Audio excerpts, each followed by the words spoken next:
I don't want no oil a-spoiling my shoreline. I like fish much better than crud. I like birds and things a-creeping and crawling. Won't trade no more oil for blood.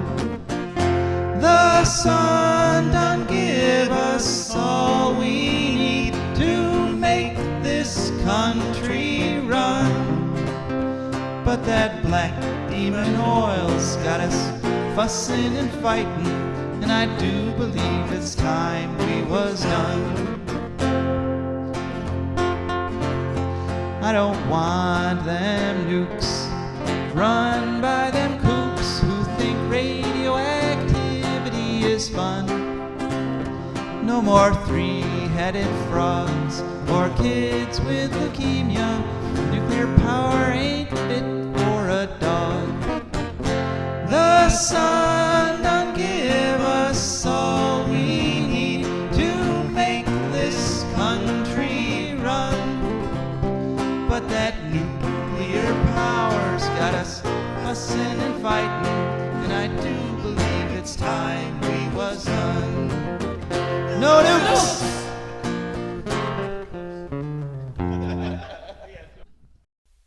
Hello, this is Joe DeMare, writer, producer, and sometimes host of For a Green Future.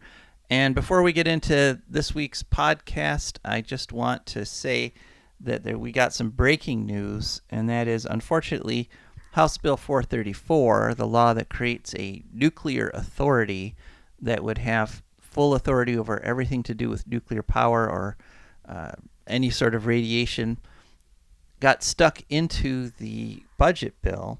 Now, it had been pulled out of the Senate version, and so we figured it was dead.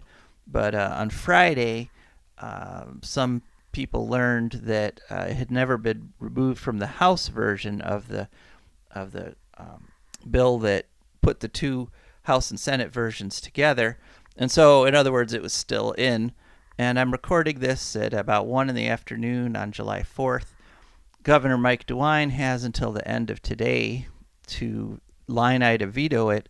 And if he doesn't, then the Ohio Nuclear Authority becomes law, which is a horrible thing for democracy, because it basically gives corporate executives in the nuclear industry full legal authority to do anything they want, untouched by, overseen by, unregulated by the legislature or the governor or any state agencies like the health department.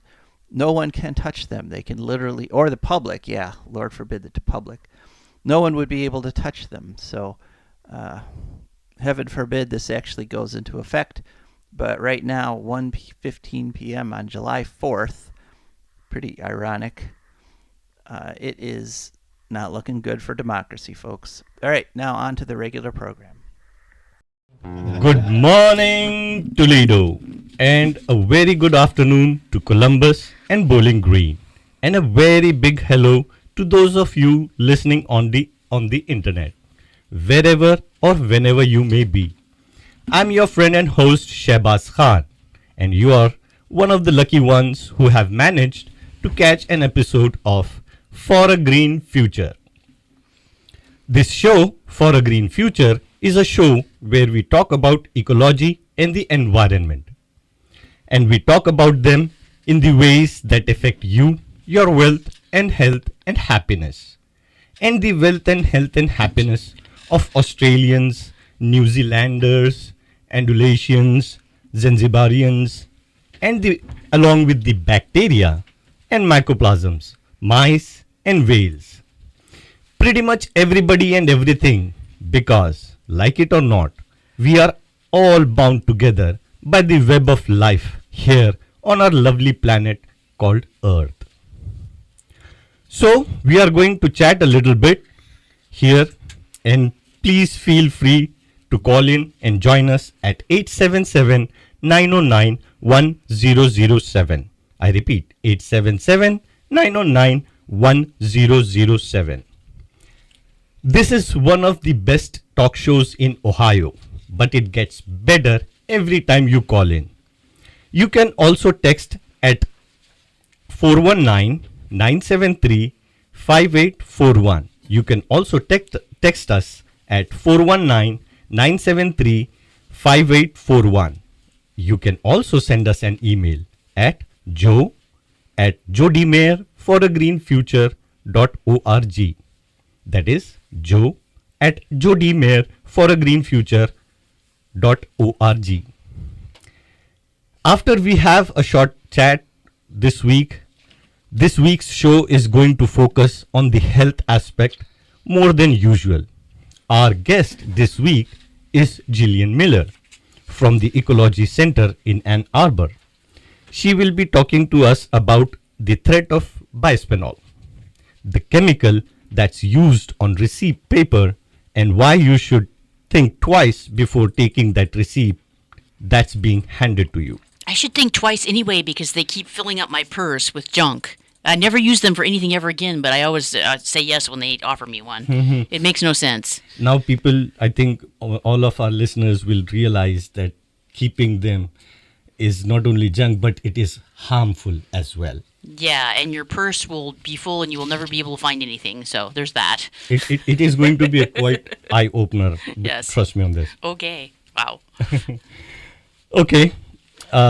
So after that, we will hear from our sponsors and patrons. And Rebecca will take up the mic.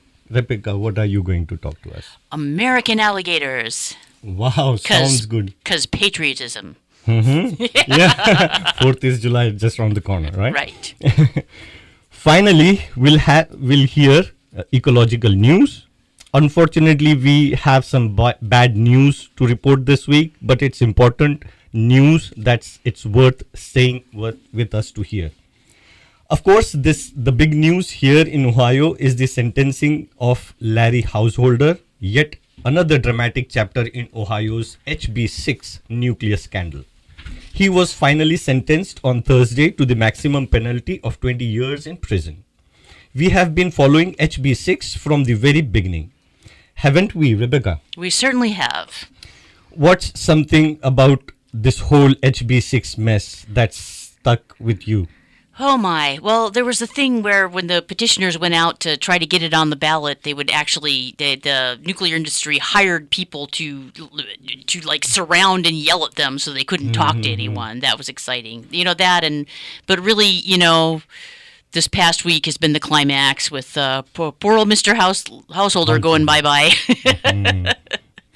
I think it is a kind of trolling as well, right? Oh, yes. Yeah. So this scandal, which has been unfolding for over 4 years now, from the first public hearings, which were overwhelmingly opposed to HB6, through its passage and disastrous effects on Ohio's wind and solar power development, to the increase in people's electric bills, the elimination of Ohio's energy conservation program, the subsidizing of coal plants, and then the revelation that the whole policy was put into place by First Energy, controlling our legislature through bribery and corruption. So 20 years is again the maximum possible penalty for the charges against Larry Householder. Householder had handcuffs slapped on him after sentence was passed, and he is currently in county jail, waiting for transfer to a federal prison. Before he ordered the bailiffs to take Householder into custody, Judge Timothy Black gave him a blistering rebuke from the bench. According to reports, Black called Householder a bully. The Ohio Capital Journal quotes Judge Black as saying to Householder, and I quote, "Voters trusted you. You betrayed that trust," unquote. The $60 million in bribery scheme could have helped Ohioans through scholarships, grants, and other programs. But, and I quote again, "You took that away from the people of Ohio," unquote, Black said. And he said, "You handed it over to the people with private jets. You liked the control. You liked being the puppet master. Truth be told, you weren't serving the people. you were serving yourself. And Unquote. this is why as the kids like to say, this is why we can't have nice things. This is exactly why. Yeah. At least one of the reasons. Yeah, one of the reasons for sure. Yeah. Then on Friday, Matt Borges, the former chair of Republican Party in Ohio, was also sentenced. He got 5 years. Borges made the mistake of trying to recruit a man named Tyler Fairman. Tyler Fairman. Tyler Furman, yeah. Tyler Fairman into the conspiracy. Tyler was working with the company that had been hired to gather signatures to put a referendum on the ballot to overturn HB 6. You would have gotten an opportunity to vote on the bill. If that petition drive had succeeded, then democracy would have had a chance to counter corruption. But Householder and Borges conspired to sabotage the referendum drive with $65 million from First Energy. $65 million. Wow. Yeah.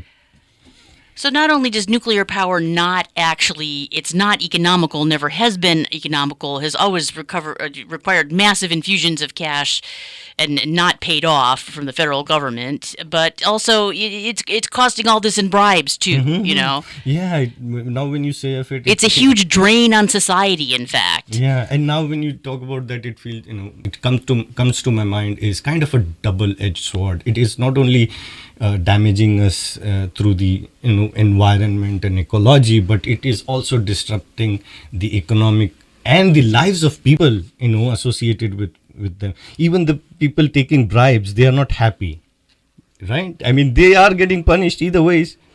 Like if I had $65 million, I would just buy my own island and be happy instead of trying to why do you need more when you have $65 million? Come on. Yeah, just get off the grid. Right. Go into some Exactly. island, yeah. Well, coming back to the story, Borges offered Freeman money to be a mole and a spy inside the referendum campaign. Instead, Freeman went to the FBI, wore a wire, and recorded conversations with Borges that led to the convictions. Uh-oh. Yep. Freeman turned out to be one of those rare conservative Republicans who actually believes in things like fair play and democracy and was willing to risk his future political career in Ohio just to see justice triumph. Hats off. We here at For a Green Future salute him. Hats off, Mr. Furman. It has been an incredible 4 years, from the dramatic arrest of Householder to the suicide of one of the conspirators, Neil Clark, who wrote a tell-all book just before he killed himself, to the other conspirators who confessed to the crime, to the tremendous $230 million fine paid by First Energy, to the legislature overturning First Energy's bailout and the terrible decoupling plan. To Householder was kicked screaming and crying first from his chairmanship and then from the legislature. And who knows what is next? Do you have any idea what could be next? I have no idea. I would not put much past these people. Nobody. Maybe their own little, private army with AK-47. I have no. They're scary. But let's keep our hopes high and faith in the Justice Department and judges like Timothy Black. We have called HB 6 the story that keeps on giving. It may not be over. The FBI years ago seized the assets and many files of Sam Randazzo. Sammy was the head of Public Utilities Commission of Ohio, or PUCO. The PUCO is the body that is charged with protecting Ohioans from predatory utility companies like First Energy.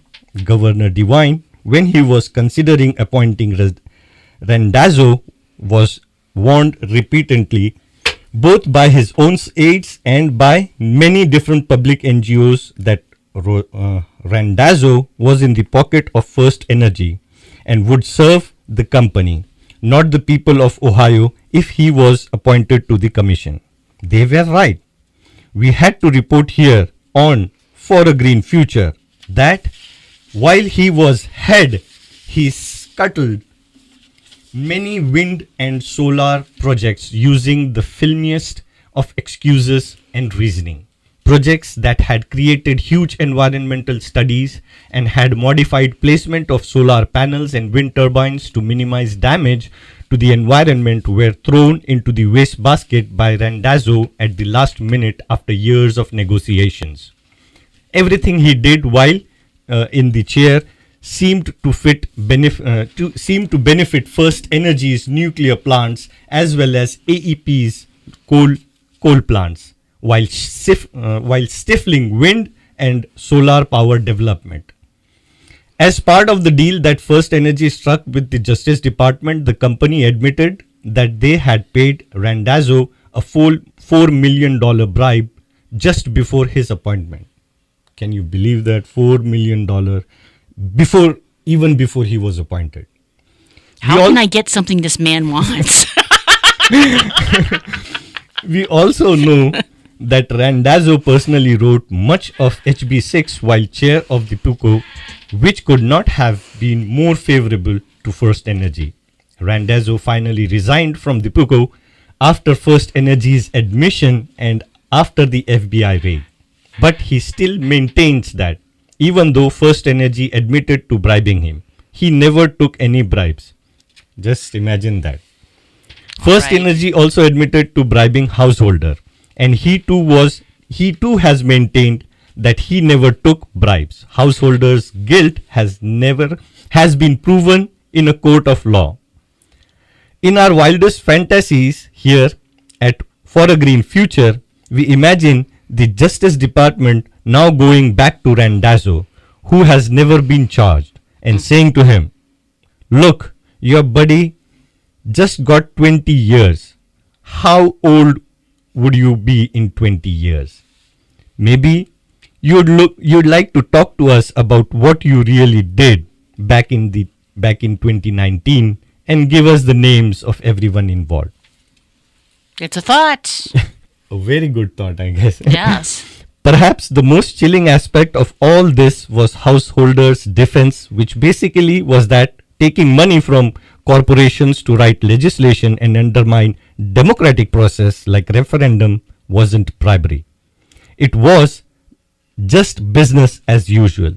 Neil Clark's book actually backs him up on this. Apparently, this was, and I quote, business as usual in the Ohio State House. Householders' defense was to admit to and revel in corruption. But it's important to remember that, shocking as all this is, it's not at all unusual for the nuclear industry. The nuclear industry is literally built on corruption. Exelon Nuclear in Illinois secured billions of dollars in bailouts for its nuclear plants after giving cushy jobs to the relatives and friends of then Illinois House Speaker Michael Madigan. You know, people are always talking about, the image of Ohio on the coasts is basically that we are a gigantic Christian fundamentalist cult, basically. But, I mean, think about how much money is going into keeping us conservative and making sure that we vote conservative. I mean, if we were really that naturally conservative, then it wouldn't take that much money, to get us to vote right. Yeah, so I think in a way, there is no conservative, democratic or liberalism here. It's all about money. Yeah, because here, it clearly sees like the House Speaker Michael Madigan, his relatives and friends were getting cushy jobs. See, so it's an indirect way of bribing, but it's still a bribe, This past March, a former executive vice president of the South Carolina Energy Company, SCANA, I think, was I don't know. It's an acronym. You can say it however you want, probably. was sentenced to 15 months in prison for his role in yet another nuclear energy scandal. The CEO of SCANA was already convicted and was released after serving 70 months of a 2-year sentence. This was yet another nuclear industry scandal, but this time, instead of bailouts to keep a nuke running, they were convicted for lying to investors and the public about the nuclear plant under construction.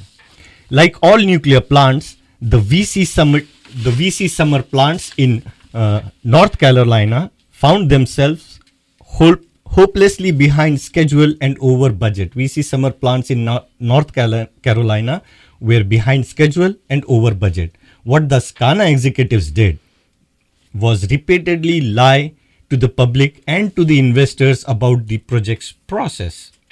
They did this in order to keep investment dollars and government subsidies flowing in. But as year after year passed, it became clearer that the nuke plants would never be completed on time or without truly astronomical expenses. Ironically, it wasn't until after SCANA finally came clean and cancelled the project that prosecutors started going after. It looks to us like the executives at Southern Company in Georgia are doing exactly the same thing right this minute with the Vogtle 3 and 4 nuclear plants. We believe the level of corruption is probably about the same. The difference is that Southern Company is pressing ahead even as their plants rack up literally the highest costs of energy project in human history. Just one more. In 2007, Holtec, the same nuclear company that wants to dump radioactive water into Lake Michigan, Boston Harbor, and the Hudson River, paid an employee of the TVA, a man named John Simons, a $50,000 bribe. This bribe was to secure the contract to store nuclear wastes from the Browns Ferry nuclear plant. This little $50,000 bribe might seem to be pale in comparison to the billions in the other scandal. But this is business as usual kind of a bribe. A relatively small scandal involving just a few people. But perhaps this is a good example of the day-to-day kind of corruption that keeps our country pursuing the most expensive, dirtiest, most dangerous, and slowest form of energy ever devised by humans. Otherwise, it just makes no sense. It's also important to note that these scandals are literally just the tip of the iceberg. Around the country and around the world, nuclear plants are awash in a constant flow of scandals involving bribery, kickbacks, and lies. In Japan, the nuclear industry is closely linked with Japanese mafia, the Yakuza. Allegations are that the Yakuza is securing the temporary workers at Fukushima who have to absorb a lifetime's dose of radiation in a few months while trying to clean the place up. In Italy, the actual mafia has been implicated in illegally dumping radioactive wastes and may in fact have used plutonium from those wastes to make dirty bombs. In fact, without dirty money, which keeps flowing like cooling water around and the atomic reactor, the whole industry would probably quickly melt down. As satisfying as householders' conviction is, it's highly probable that most nuclear industry crimes never get detected or prosecuted. This is what we need. Don Corleone only with a dirty bomb. That's great. It will be a new series in Godfather. Right, yeah. It'll be more of a summer action thriller and less, drama and stuff, acting. Okay, so let's turn our attention now away from this hypnotic blue glow of nuclear issues and look at an issue that literally affects you every day. You probably don't think about the little piece of paper, the receipt, that you are handed after making almost every purchase. Turns out that paper has been soaked in a highly toxic substance called bisphenol. Our guest, Gillian Miller, on the other hand, has spent many years thinking about and studying those little pieces of paper. She and her organization, the Ecology Center, have just come out with a study that has some very important findings about those little pieces of paper. Okay, Josh, let's get along. Yeah, I'm Gillian Miller, and I'm a senior scientist with the Ecology Center in Ann Arbor, Michigan. Thank you. Please give us a little background on the Ecology Center. How long have you been around, and what kind of things you do at the Ecology Center? The organization was started after the first Earth Day in 1970, so it's over 50 years old. And early on, it was, as you can imagine, a small organization. And one of the first things that they did was set up a local recycling program, which was very novel at the time and controversial. And that survived. And to this day, we are affiliated with our local recycling organization, which is called Recycle Ann Arbor. And it's one of very few mission-based recyclers that's actually nonprofit. But it's an affiliated but separate organization. So the Ecology Center programs are really, really varied. And so I certainly can't give you all, but we work on all kinds of environmental issues, lots of pollution issues at sometimes very local level, but also regional and then even national level projects. So over the years, the organization has helped secure federal rules related to toxic chemicals, such as some toxic metals in vehicles, various hazardous chemicals in children's products. We've been part of campaigns on those policies. We've also done a lot of consumer product testing over the years for hazardous chemicals in products, and have often used that work to push companies to change their own policies outside of any government regulation. And that's been an effective model for change as well over the years. Currently, we do a lot of community-based work where we work with local activists, local residents of places that are impacted by either air pollution or water pollution. We do research. We pull community people in to partner with research and build coalition that way for more political power to change our laws to be more protective. Mm-hmm.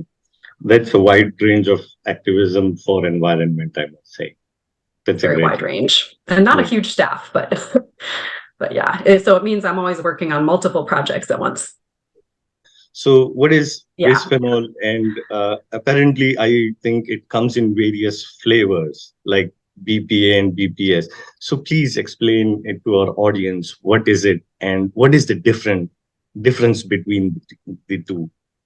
Sure. You're right. Many people have heard of BPA or bisphenol A. So we'll start with that. That chemical got infamous for being in baby bottles. I think that's the reason it got infamous. At a certain time. It's supposedly no longer used for that purpose.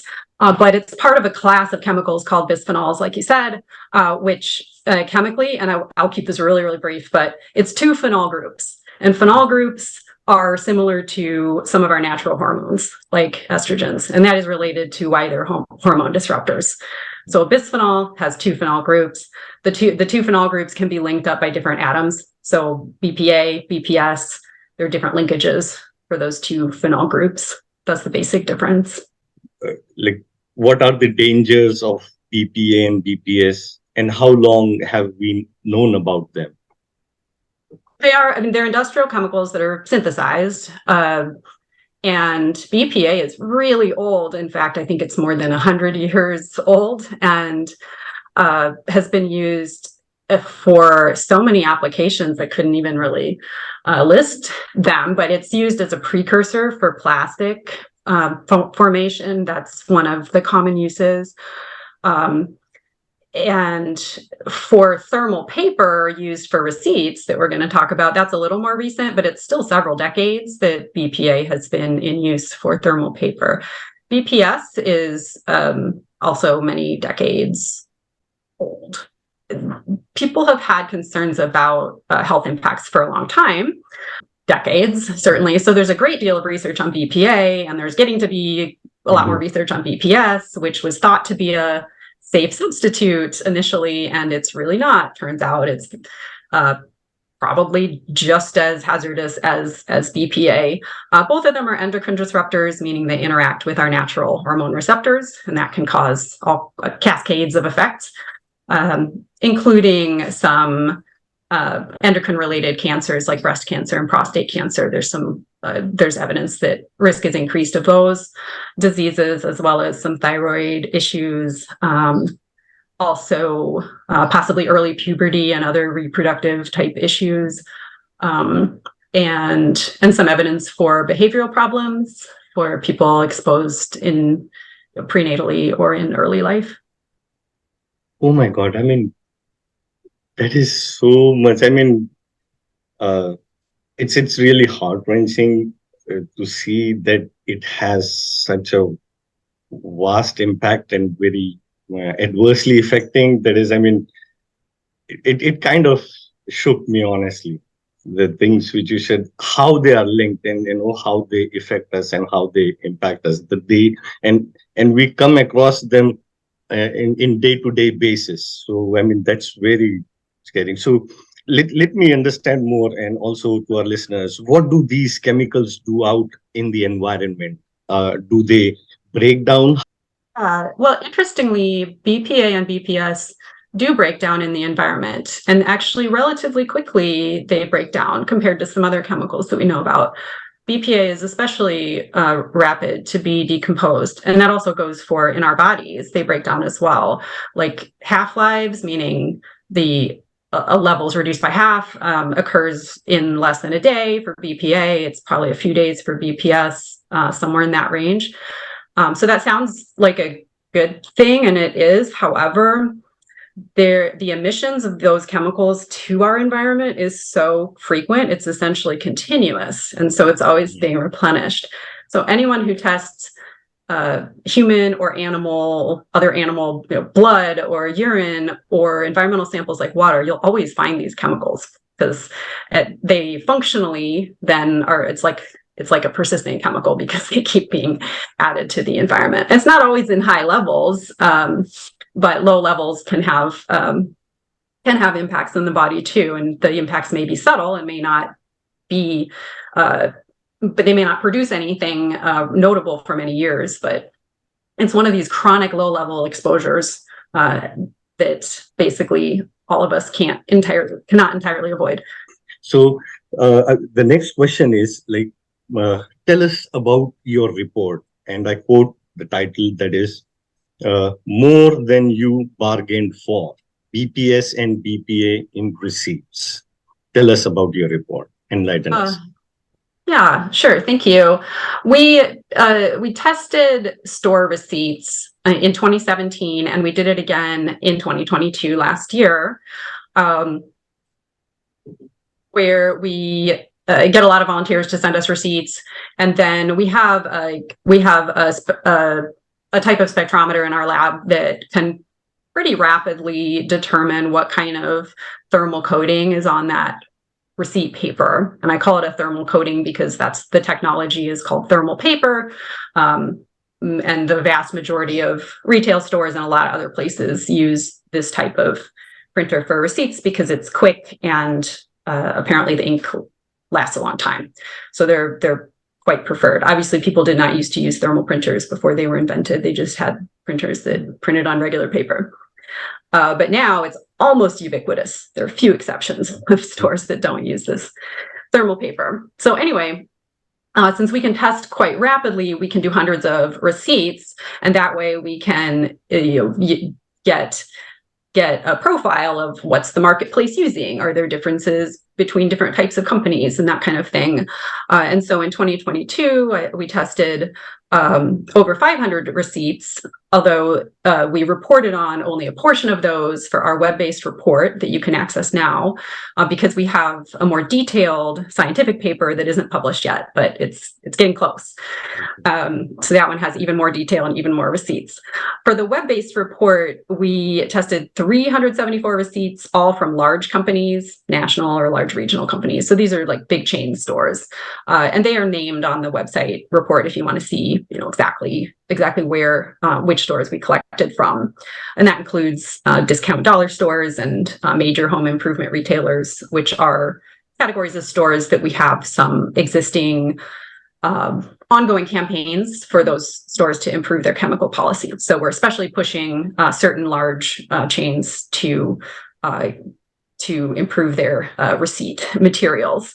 It seems like like an afterthought or a small thing, but it's actually not. The amount of paper used for receipts is pretty huge, and it's more than anything else a worker exposure issue, and that's what we try to highlight. Like consumers, yes, do get exposed to receipts, but if you're a worker who handles dozens an hour, it's higher exposure, and there's actually some good research on that about BPA and BPS in the urine or blood serum of cashier workers before and after work shift. It's pretty clear that it increases. So we found that BPS and BPA, which are used on receipts historically, has gone down somewhat from 2017 to 2022, but it's still, the vast majority of receipts are still using BPS or BPA, about 80% in 2022. But we saw clear evidence that the alternatives are being picked up more, and some of that is definitely from advocacy of not just our organization, but Green America is another organization that's had some really good successes with getting companies like CVS to get out of bisphenols and offer e-receipts and offer no receipt options. So that's the summary of what we found. So as you mentioned, there has been slight reduction in the use of contaminated receipt paper, but at this pace, the declining, the pace at which is declining, it will take decades to go away, right? So is there any proposed legislation anywhere to eliminate it? Yes, there is. And I am hopeful about this particular issue. I don't think it will take decades. I don't think, because the advocacy does have an impact. There are alternatives that are not bisphenols readily available. They might be a little bit more expensive, and so they are easier for the big companies probably to transition. And that's what we saw when we did our study, that the biggest companies are more likely to have switched to a non-bisphenol. So some of that is happening outside of any regulation and legislation, but there is also policy, and we are contributing to that change too. Washington State, in particular, has a new rule that bans bisphenols as a class from receipt paper, which is important, because if you only ban BPA, that's not helpful, actually. And there are some cities or states in the past that have banned BPA from receipts, which, it's not good enough because they end up being BPS and not a good substitute.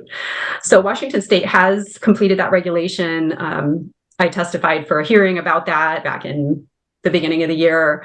And California is at least considering, or there's a bill that's been introduced that's similar, that would ban bisphenols from receipt paper.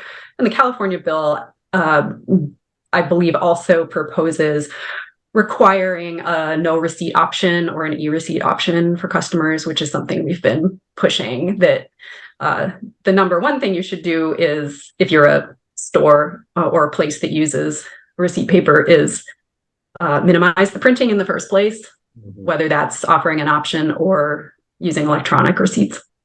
Yeah, and I think the trend of e-receipts or getting the receipts email, the trend is kind of picking up. I have been observing that.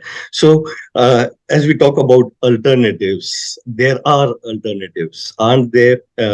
As children, many of us used to use lemon juice to create heat sensitive paper so we could send secret messages.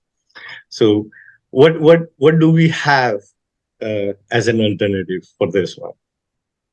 That's a cool analogy. I hadn't thought of that before, but it's another type of make what you wrote show up by a chemical change. So there are alternative thermal papers that are drop-in replacements, meaning you buy the roll of paper, it goes in your existing equipment. So no problem. That's what a bunch of companies have done. We're calling that a good step and maybe an interim solution, because it would be better to not use thermal paper. The alternative coatings are not bisphenols, but some of them haven't actually been researched that thoroughly. So we don't want to give a full endorsement, like go ahead and use Pergafast. One of them, the trade name is called Pergafast.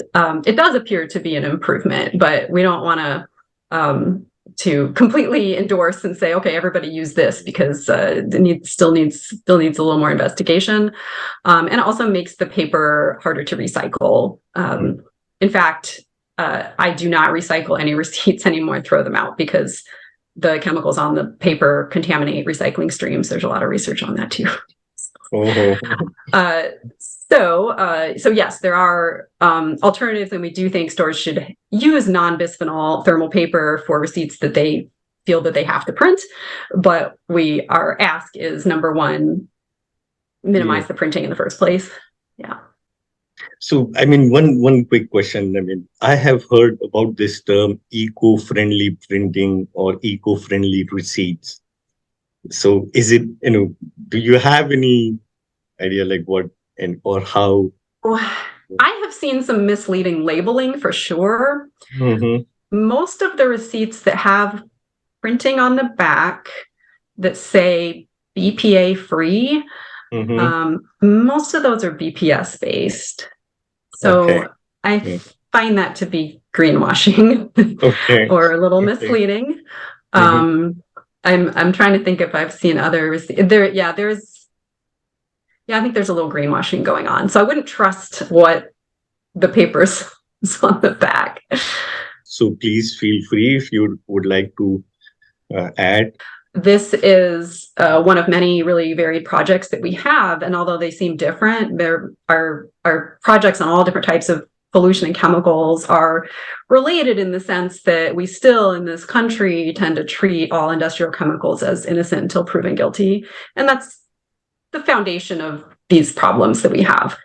This one with receipt paper, it's like a narrower problem that has clear solutions.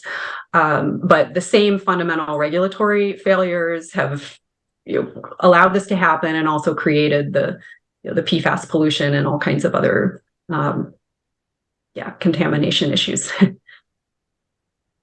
Thank you once again, Gillian Miller. It was wonderful to have you on this show. It was enlightening. Thank you very much. It's been a pleasure talking to you too. Thank you. Okay, dear listeners, we hope you enjoyed that interview. Thank you once again, Gillian Miller from the Ecology Center. The one thing that we find inspiring here at the For a Green Future, this show and this organization, that whenever you have a problem like bisphenol pollution, you find that there are people working to protect people from them. They often have to fight incredible odds, but sometimes they win and everyone is better off. We are much better off because of our advertisers and patrons. Let's hear from our advertiser. For a Green Future is also brought to you by the Wood County Park District. The Wood County Park District is a natural resources conservation agency. They protect natural spaces, maintain quality green spaces, provide engaging programming, and they teach people to love and respect nature. They also restore wildlife habitats and lead people on outdoor adventures. Wood County Parks protects natural spaces in Wood County for all to enjoy from 8 a.m. to 30 minutes past sunset every day of the year. There are several ways to get a hold of them and find out what's happening. One is to call them at 419-353-1897. Another is to visit their website, www.wcparks.org. The website again is www.wcparks.org. They are also available on all social media: Instagram, Facebook, Twitter, and many others. Just search for WC Parks. That's the Wood County Park District, and we're very grateful for their support. This show, For a Green Future, is also brought to you by our patrons. We cannot survive without our patrons. Our patrons are the folks who have gone to patreon.com, that is patreon.com. They searched for a green future. They found us and made a donation amount that matched their monthly budget. Now a little bit comes out of their accounts each month and comes over to us. And that's how we can afford to keep For a Green Future on the air. We want to thank our patrons profusely. Thank you very much, dear patrons. Okay, Rebecca, it's time to hear from you. What do you have for us this week? Okay, well, since the 4th of July is just right around the corner, I wanted to do an organism, plant or animal that is found exclusively in the United States. And so this week's short segment is called As American as Alligators. So the American alligator, or Alligator mississippiensis, is native to the southeast United States. It's one of two species in the genus Alligator, the other one being the Chinese alligator. So I did not know there were that few alligators, actually. It's the largest reptile in North America. Can grow up to 15 feet long, so I think we can all agree we don't need anything larger than that living near us. I don't, anyway.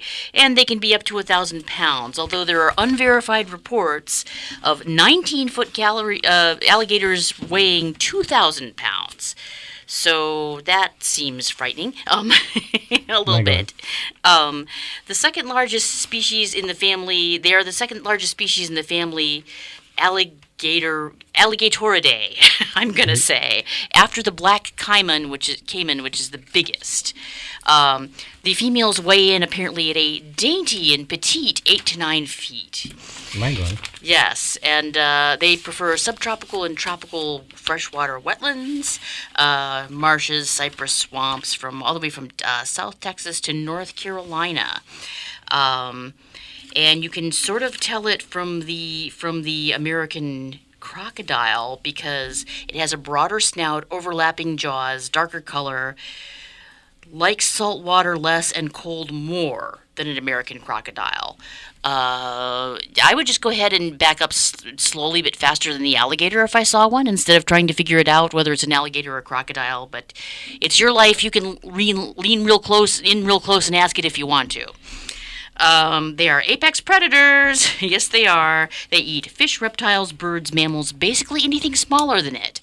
And the hatchlings feed primarily on invertebrates, which makes sense. They're smaller. They eat smaller, less boaty stuff.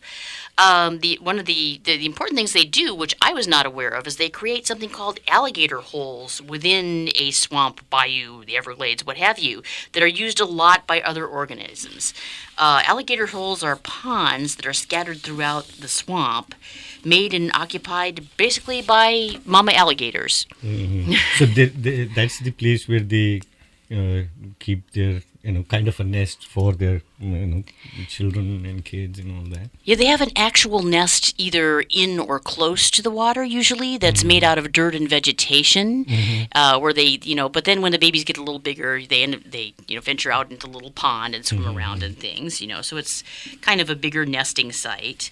And these are used as foraging sites for wading birds, turtles, and snakes quite a bit. So they're actually very important to the ecosystem. Like the buffalo, they're not just part of the ecosystem, they kind of make the ecosystem. Also, alligator holes are a refuge for fish during the dry season so that they can live to breed again to make more fish in the future. Alligators use infrasound to communicate, which is a low frequency sound inaudible to human beings because it's below where our eardrums can register, and they make nests of vegetation, sticks, leaves, and mud in or near water for the young, which have yellow bands on them. So, they're a very American thing, in fact, and they're important to our entire ecosystem. What? So I was thinking like we all have we all know the baby names of animals like pup and cub and all that. What is the name? What do you call a baby alligator? I have no idea. So this question is out there for our listeners. Right. Text us, email us, let us know if you know the exact name now for a baby alligator. Totally. And if an alligator wants your apple pie, drop it and back up slowly but faster than the alligator. Okay. All Be my right. advice. That was very interesting information. All right, we are at the end part of the show, and here we begin the ecological news. But before we begin, we would like to ask you to give us a call at 877-909-1007. We would really like to hear your reaction to Larry Householder's sentencing. Did he get what he deserved? Should this sentence have been even harsher? What do you think about the issues of corruption in Columbus in general? Please let us know what you think. You can call us at 877-909-1007. You can message us, SMS or text us at 419-973-5841. 419-973-5841. We will also highly appreciate your feedback about this show and about the ecological news and the questions we just asked. You can email at joe@DeMare.org. All right, so let's quickly get into the ecological news. Moving on to our first story, greenhouse gases still increasing. As we have said before, the human race is caught in a race for survival. We have been putting carbon and other pollutants into the environment at a societal pace. But there have also been moves towards using clean energy, protecting natural habitats, and generally learning to live sustainably. The question is, are we changing fast enough? Can we make the transition in time before our global society comes crashing down as so many societies have in the past? The answer right now is no. There was a story in The Guardian on June 25th entitled, and I quote, "Greenhouse gas emissions from global energy industry still rising," unquote. There was a report by the Energy Institute. It found that while there was record growth in wind and solar energy, greenhouse gas emissions are also continuing to increase to record levels. In 2022, fossil fuels made up to 82% of the world's total energy consumption. That was the same percentage as in 2021. But society consumed 0.8% more energy in 2022. So the amount of greenhouse gases still increased. On the one hand, this can be looked at as a positive, since global energy demand had actually increased by 5% the year before. So, in a real way, this could be considered something of a plateau. But it's painfully clear that we both have to increase the amount of renewables and reduce demand if we hope to actually bring global greenhouse gas emissions down and someday eliminate them. Global oil demand increased by 2.9 million barrels a day, while coal demand increased by 6%. India and China led the way in coal increases. The Energy Institute warns that unless urgent action is taken, greenhouse gas emissions will continue to increase. Globally, so far, even though the train is slowing down, we are still headed for a crash. And moving on to the next story. Antarctic sea ice growing at record slow pace. While it's summer here in the northern hemisphere, it's winter down in the southern. That means it should be approaching the coldest time of the year in Antarctica. Sea ice should be growing rapidly, but it's not. In fact, it's growing more slowly than ever measured before in human history. According to Professor Elliot Jacobson, ice growth is 2.5 million square kilometers behind the 1991 to 2023 coverage. Record slow growth has led to record low levels of ice. According to the UK's official meteorological website called the Met Office at their official blog, blog.metrooffice.gov.uk. Sea ice around Antarctica is at a record low for the end of June. In fact, it is lower than the next lowest recording by an area 5 times the surface area of the UK. Satellite measurements of ice around Antarctica have been ongoing since 1979. So, we are measuring the symptoms of the problem with amazing clarity. But governments are still not dealing with the problem. Moving on to the next news. Wind, solar and storage saves Texas grid. So, after that depressing news, we need a bit of a pick-me-up. A June 24 story on the Common Dreams website shows that despite the fact that the Comanche nuclear plant crashed just at the critical start of the heat wave, the grid remained stable, largely because many Texans are taking advantage of federal tax credits and putting solar panels on their roofs. The heat wave we reported on the last week has continued unrelentingly. Heat index temperatures of over 117 degrees were reported. This has led to record demand of the Texas grid, as people run air conditioners to keep cool. Yet, despite this record demand, the grid has stayed stable, largely because of the increase in rooftop solar installations in Texas. Having rooftop solar keeps the grid stable in many ways. Moving on to the next news. Texas governor tries to kill workers. If you are a Republican who wants to be a president someday, thanks to the former president Donald Trump, you have to be a global warming denier. Long gone are the days when George W. Bush was only able to win the presidency by admitting global warming was real and promising to do something about it. That was a promise he broke, of course. Governor Greg Abbott has signed into law HB 2127.